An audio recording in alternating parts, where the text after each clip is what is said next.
हम पढ़ेंगे अध्याय 3 का 4था श्लोक। दूसरी ओर यदि कोई निष्ठावान व्यक्ति अपने मन के द्वारा कर्मेंद्रियों को वश में करने का प्रयत्न करता है और बिना किसी आसक्ति के कर्म योग प्रारंभ करता है तो वह अति उत्सुक है। लंपट जीवन और इंद्रिय सुख के लिए सदा योगी का मिथ्या वेश धारण करने को अपेक्षा अपने कर्म में लगे रहकर जीवन लक्ष्य को जो भव बंधन से मुक्त होकर भगत धाम को जाना है प्राप्त करने के लिए कर्म करते रहना अधिक श्रेयस्कर है। प्रमुख स्वास्थ्य गति तो विष्णु के पास जाना है। संपूर्ण वर्ण श्रम धर्म का उपदेश इसी जीवन लक्ष्य की प्राप्ति है। एक गृहस्थ भी कृष्ण नामार्थ में नियमित सेवा करके इस लक्ष्य तक पहुंच सकता है। आत्म साक्षात्कार के लिए मनुष्य शास्त्रों मोदित संयमित जीवन चिंता कर सकता है और अनासक्त भाव से अपना कार्य करता रह सकता है। इस प्रकार वह प्रगति कर सकता है। जो निष्ठावान व्यक्ति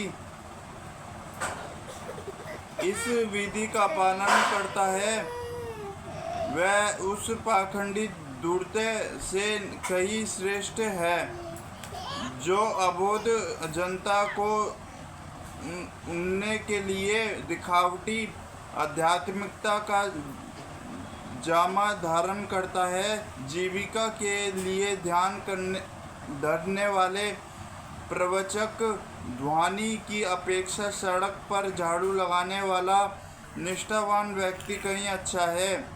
अपना नियतित कर्म करो क्योंकि कर्म ना करने की अपेक्षा कर्म करना श्रेष्ठ है। कर्म के बिना तो शरीर निर्वाह भी नहीं हो सकता। ऐसे अनेक छठा ध्यानी हैं जो अपने आप की उच्चकुलीन बताते हैं तथा ऐसे बड़े बड़े व्यवसायी व्यक्ति हैं जो झूठा दिखावा करते हैं कि आध्यात्मिक जीवन में प्रगति करने के लिए उन्होंने स्वर्ग त्याग दिया है। श्री कृष्ण ये नहीं चाहते कि अर्जुन मिथ्याचारी बने, अपितु वे चाहते थे कि क्षत्रियों के लिए निष्ठिन धर्म का पालन करे। अर्जुन गृहस्थ तथा ये सेनाएं था, अतः उसके लिए श्रेयस्कर था कि वह उसी रूप में गृहस्थ क्षत्रिय के लिए निर्दिष्ट धार्मिक कर्तव्यों का पालन करे। ऐसे कार्यों से संसारी मनुष्य का हृदय कर्म से निर्मल हो जाता है और वह भौतिक कर्म से मुक्त हो जाता है। देह दिन निर्वाह के लिए किए गए तथाकथित त्याग संन्यास का अनुमोदन ना तो भगवान करते हैं और ना कोई धर्मशास्त्र ही। आखिर देह निर्वाह के लिए कुछ न कुछ करना जो होता है। भौतिकवादी वासनाओं की शुद्धि के बिना कर्म का मनमाने ढंग से त्याग करना ठीक नहीं। इस जगत का प्रत्येक व्यक्ति निश्चय ही प्रगति पर प्रभु जताते के लिए अर्थात इंद्र तृप्ति के लिए मलिन प्रवृत्ति से ग्रस्त रहता है। ऐसे दूषित प्रवृत्तियों को शुद्ध करने की आवश्यकता है। नियत कर्मों द्वारा ऐसा किए बिना मनुष्य को चाहिए कि तथाकथित अध्यात्मवादा योनि बनने तथा सारा काम छोड़कर अन्यों पर जीवित रहने का प्रयास ना करें।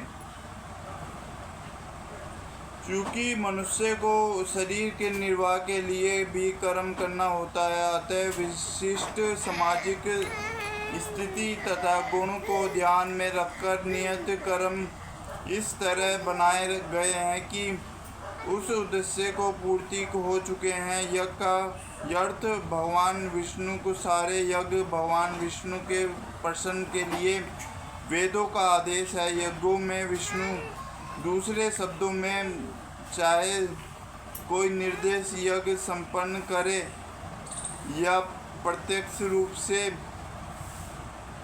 भगवान विष्णु की संतुष्ट किया गया है। श्री भागवत यज्ञ की है वर्णन श्रम धर्म का भी उद्देश्य भगवान विष्णु को प्रसन्न करना है।